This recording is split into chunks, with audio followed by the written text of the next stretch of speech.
Salut à toi, je suis ravi de te retrouver, ça fait longtemps que j'avais pas fait de vidéo, j'en avais programmé plusieurs, tu l'as vu, les flash tips, je sais pas si tu les as suivis. Aujourd'hui, on va donc voir ensemble 5 types de contenus qui fonctionnent bien sur LinkedIn, 5 formats de publication qui engagent, qui vont fonctionner pour justement avoir de la visibilité, pour montrer à votre audience que vous pouvez leur apporter de la valeur, de l'information, des conseils pratiques. Donc on voit ça tout de suite. Je me présente, pour ceux qui ne me connaissent pas, je suis donc Alexandre Thoron. Dans cette chaîne, je vous apporte énormément d'informations sur la prospection LinkedIn en général. J'ai une agence de prospection, je vous aide en fait à mettre en place une stratégie d'acquisition sur LinkedIn avec justement l'optimisation de votre profil, une stratégie de contenu, les techniques de prospection, tout ça pour justement obtenir des leads sur le long terme. Et donc on passe tout de suite à ces 5 formats de posts qui fonctionnent bien sur LinkedIn que vous allez pouvoir utiliser par la suite. Premier type de post efficace sur LinkedIn, ça va être le moi-je. Vous allez célébrer quelque chose. Vous avez été interviewé lors d'un salon, vous avez obtenu une certification, vous avez trouvé un super partenariat, vous avez trouvé un gros client, peu importe, célébrez-le, montrez que vous avez du succès à votre audience, ça c'est super intéressant. Donc ça c'est le post célébrer, moi-je, où vous parlez de vous, pour montrer que vous réussissez, pour montrer qu'on peut avoir confiance en vous et qu'on peut s'engager avec vous. Second type de contenu, c'est le contenu histoire, c'est-à-dire que vous allez raconter une histoire par rapport à quelque chose que vous avez vécu, un échec, une réussite, une rencontre, une interrogation, une prise de conscience que vous avez eue et justement qui vous a amené à comprendre certaines choses, à modifier un comportement, voilà, ça vous a apporté une prise de recul sur votre business, sur certaines valeurs personnelles que vous pouviez avoir, sur votre activité, sur votre vie, peu importe, mais c'est vraiment parler de votre légende personnelle, les échecs, les réussites, montrer que justement on peut s'identifier à vous, que vous comprenez ce que peut vivre votre audience, vos clients, et que vous êtes passé par là et que vous avez réussi justement à franchir les étapes pour vous améliorer et pour aller de la situation bloquée à la situation rêvée. Donc oui, il va falloir parler de vous, c'est comme ça. Moi aussi ça me gênait un peu, je me disais que non, ce que je vais raconter ne va pas intéresser grand monde. Eh bien oui, justement, le fait d'avoir vécu énormément d'expériences, des rencontres, des succès, des échecs, ça vous a forgé, ça vous a permis de vous améliorer d'un point de vue personnel, d'un point de vue pro, et donc forcément vous avez appris de ces choses-là, et ça c'est un recul, c'est des expériences que vous allez pouvoir apporter à votre audience, à vos visiteurs, aux visiteurs de votre profil, et qui va forcément les intéresser. Voilà, on a toujours envie de raconter des histoires. On est friands d'histoire, on est tous des grands enfants, on a toujours envie qu'on nous raconte une histoire, voilà, les péripéties, comment il s'est débrouillé pour justement améliorer sa situation et trouver une solution, vraiment. Donc ça c'est super intéressant, c'est donc un deuxième type de contenu, l'histoire, la légende, raconter voilà, ce qui vous est arrivé, un événement, une rencontre, une prise de conscience. Le troisième contenu, ça va être un lancement. Quand je parle de lancement, c'est-à-dire que vous allez le faire en 2 temps. Dans un premier post, vous allez sonder votre audience, lui demander si elle serait intéressée d'avoir telle ou telle information. Voilà, est-ce que ça vous intéresserait que je fasse justement un sondage sur tel sujet, que je fasse une formation sur telle problématique que vous pouvez avoir, que j'organise un webinaire pour vous parler de telle problématique que vous avez dans votre métier. Voilà. En premier post, vous sondez, vous montrez à votre réseau que vous vous intéressez à lui, que vous lui posez des questions et que vous avez envie de l'aider. Dans un deuxième temps, un deuxième post, quelques jours après, pour justement montrer que, ok, j'ai reçu vos feedbacks, j'ai reçu vos réponses, vos suggestions, merci beaucoup. Et justement, j'aimerais vous faire part de cette formation, de ce webinaire, de cet outil que j'ai mis en place.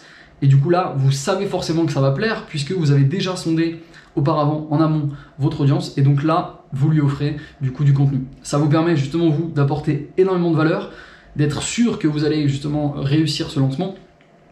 Et justement, ça peut être aussi, la petite technique, c'est de déjà avoir développé en fait ce produit, ce service en amont. Vous faites simplement un post de sondage pour leur demander tiens, est-ce que ça vous intéresserait? Mais au fond de vous, vous savez déjà que ça les intéresse. Mais au moins, vous avez voilà, une validation du marché, une validation de votre audience.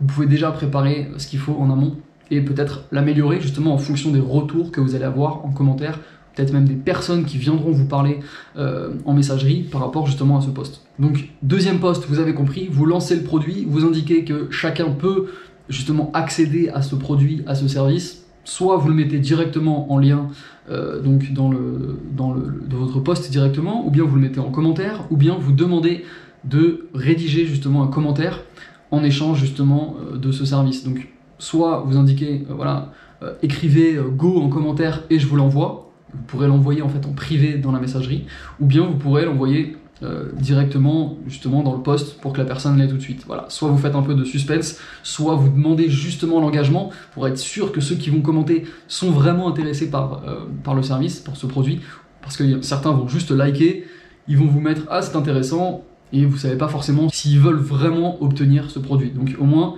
c'est un deuxième engagement, ils ont liké, s'ils commentent Go ou peu importe, un smiley ou peu importe, vous choisissez ce que vous voulez, vous savez qu'il y a un vrai engagement et ça vous permet vous ensuite d'engager la conversation dans la messagerie LinkedIn, de lui envoyer ce document et d'engager la conversation, de continuer sur justement ce sujet-là et pouvoir l'aider sur le long terme. Quatrième format, c'est le contenu instructif. Alors ça, c'est vraiment le contenu le plus développé, le plus présent, c'est celui qu'il faut le faire le plus possible, c'est-à-dire que vous allez apporter énormément de valeur. C'est un post où vous allez apporter des solutions, des conseils pratiques, des chiffres, des statistiques. Voilà, c'est simplement, là, vous n'allez pas raconter votre vie, vous n'allez pas demander de s'engager pour obtenir quelque chose ou quoi. Non, là, c'est vraiment simplement donner. C'est ce qu'il faut faire en fait le plus souvent possible. C'est vraiment un post où vous allez apporter de la valeur, des conseils bien précis, spécifiques sur une problématique. Voilà, là, c'est simplement vouloir donner, vouloir aider, vouloir apporter de la valeur à son audience. Donc ça, c'est le post que j'appelle instructif, de valeur ajoutée, et qu'il faut faire justement, voilà, je dirais peut-être les 3/4 du temps.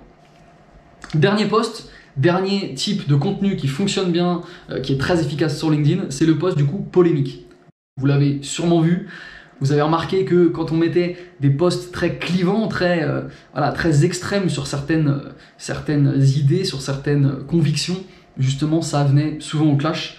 Le fait en fait de polariser vraiment les prises de parole, les convictions, forcément ça va engager chacun et ils voudront en fait vraiment répondre, ils voudront apporter évidemment leur point de vue, leur prise de parole pour justement montrer s'ils sont d'accord ou pas. Et donc là c'est là que vous allez pouvoir parfois tomber sur les haters et donc voilà, il faut être au courant que ça existe. Évidemment on est encore sur LinkedIn assez bienveillant, c'est encore assez protégé là-dessus par rapport à Twitter ou Facebook et tout ce qu'on peut voir d'incroyable. Mais voilà, ça reste encore assez professionnel et bienveillant sur LinkedIn, mais sachez-le, il y a quand même des haters, c'est-à-dire des personnes qui seront totalement contre ce que vous dites et qui vont commencer à vous emmerder, à commenter très régulièrement, à bien gueuler, à vous insulter même parfois. Voilà, il faut être sûr de vos propos, être sûr de la véracité de ce que vous racontez, voilà, avoir vraiment cette conviction pour pouvoir accepter moralement d'être attaqué par ces gens-là. Et ensuite, voilà, vous défendez bec et ongle vos convictions, vos idées, et de toute façon, vous allez pouvoir jouer, en fait, surfer sur la vague des haters. C'est chiant les haters, ça je vous le cache pas, j'en ai déjà eu, mais au moins, c'est des gens qui sont tellement accrochés à leurs idées qu'ils iront forcément commenter. Et donc, plus ils vont commenter votre post, plus vous aurez de l'engagement dessus, et plus LinkedIn va se dire « Ah bah tiens, il y a du monde qui commente, donc je vais le mettre en avant. Donc je vais pousser ce post vers son audience, vers les autres. » Donc ça va attirer du monde, et quand on dit attirer du monde, il y aura forcément dedans des potentiels clients. Donc les haters, voilà, ça peut être intéressant justement de les titiller, d'aller leur demander « Tiens, est-ce que tu es d'accord avec ça? Tiens, ok, très bien, j'accepte que tu ne sois pas d'accord. Justement, partage-moi ton point de vue, explique-moi, c'est intéressant, ça fera avancer le débat, voilà, pourquoi pas. Mais évidemment, voilà, il faut avoir le moral, il faut se dire, ok, c'est bon, je suis prêt à encaisser les coups, et puis après, bon bah, voilà, c'est aller au clash ou pas, parfois ça peut donner, justement, vous allez pouvoir peut-être retourner des situations, c'est-à-dire apporter vraiment vos convictions sur un sujet, et la personne va se rendre compte qu'en fait, elle avait tort, et que justement, vous lui avez apporté une nouvelle vision, un nouveau point de vue là-dessus. Voilà, donc ça c'était le post polémique. Donc je vous récapitule les 5 contenus, je les regarde à côté pour pas les oublier. Le moi-je, l'histoire avec la légende, le lancement où vous allez pouvoir mettre en avant justement un produit, un e-book, un service que vous avez pour inciter les gens à s'engager dessus. Le post valeur ajoutée, vous allez pouvoir apporter énormément d'informations, vraiment des conseils pratiques, c'est le plus développé, celui qu'il faut le plus développer. Et ensuite le post polémique, vous l'avez compris. Voilà, donc c'est vraiment les 5 qui fonctionnent bien. Ensuite, évidemment, il faut toujours essayer d'apporter le plus de valeur possible, il faut toujours essayer d'aider d'abord, d'être dans une démarche d'apporter des informations, d'aider votre cible avant de vouloir la convaincre, bien évidemment. Vous pouvez aussi aller dans le questionnement, c'est-à-dire que quand vous faites des posts, c'est pas simplement un monologue, vous êtes dans un échange, vous créez un moment avec votre audience, donc posez-lui des questions, dites-lui tiens, est-ce que tu es d'accord avec ça ? Qu'est-ce que tu penses de telle chose? Est-ce que tu es d'accord avec le fait que les commentaires sont vraiment puissants ou bien tu préfères publier? Bref, à chaque fois que vous apportez une information, essayez que ce soit aussi un échange, posez des questions, que la personne se sente visée. Et quand on pose des questions, quand on nous pose des questions, on a toujours envie de répondre. Donc forcément, si vous posez des questions, ils vont se dire « Ah bah tiens, oui, j'ai envie de donner mon avis, j'ai envie d'aller commenter. » Donc vous aurez plus d'engagement. Voilà. Allez chercher l'engagement, posez des questions pour que ce soit vraiment un échange, que vous puissiez discuter avec votre audience, avec des potentiels clients. Plus vous allez parler avec eux déjà en commentaire, plus vous avez des chances de pouvoir continuer la conversation dans la messagerie LinkedIn. Et là, c'est tout bénef.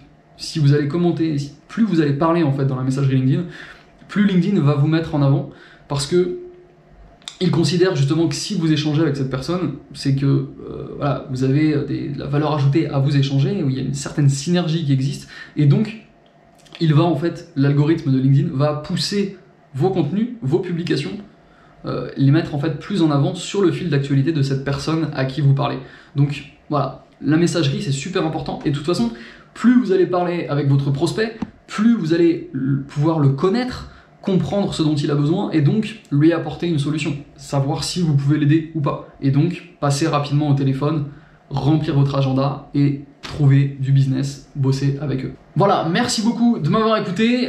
Dites-moi en commentaire si ça vous intéresse. Donnez-moi aussi des sujets que vous voudriez que j'évoque, justement voilà, certaines problématiques que vous avez, qu'est-ce que vous voudriez que je raconte dans les vidéos. J'ai encore plein de sujets, plein d'idées à développer en vidéo, mais voilà, je les fais pour vous ces vidéos, donc j'ai envie de savoir ce que vous attendez exactement, qu'est-ce que vous voulez que je raconte, quelles sont exactement les informations, est-ce que c'est plus de la prospection, quel type de contenu réaliser, bref, dites-moi tout en commentaire, et puis du coup, ça m'aidera à développer la chaîne, à vous apporter encore plus de conseils, encore plus de valeur ajoutée. Merci beaucoup, n'oubliez pas d'aller suivre la chaîne pour avoir du coup encore plus de conseils sur la prospection client. Je vous dis à très bientôt, n'oubliez pas que vous êtes exceptionnel, prenez soin de vous, et à très vite.